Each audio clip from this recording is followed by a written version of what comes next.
Ayan mga kabisugaw, panibagong video, panibagong araw. At ito na yung Miracle Fruit. Huwag nyo naman kalimutan mag-like sa aking video at mag-comment. Ayan, kakayo din natin at papakita ko sa inyo itsura ng loob ng ating Miracle Fruit. Meron pang batang makulit din eh.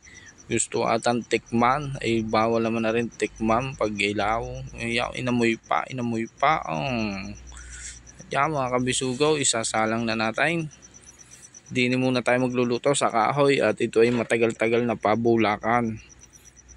Naabot to ng 5 hours na nulutuin natin yan. Yan o, para siyang champurado na parang kalumpit na minatamais.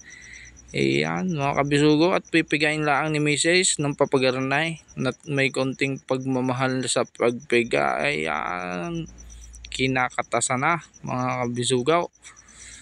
Yan yung itsura ng ating Miracle Fruit kapag naluto na siya. Pag naluto nga pala, papalamigin nyo muna bago nyo siya pigain. Yan o, parang bulak na itim. Lasa ko'y pawis. Yan, may tumalumpang batang makulay. Yan o, para siyang bulak na itim. Wala na yan mga kabisugo, tatapon na natin yung pinagpigaan. At yan yung ating nakuha, dalawang 1.5 sa isang buong bilog na Miracle Fruit.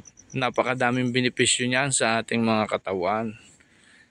At yan o, palalamigin lang natin yan mga kabisugo sa rep. At ready to fight na yan. Okay na yan, iinumin na natin yan tuwing umaga ang pag-inom niyan mga kabisugaw.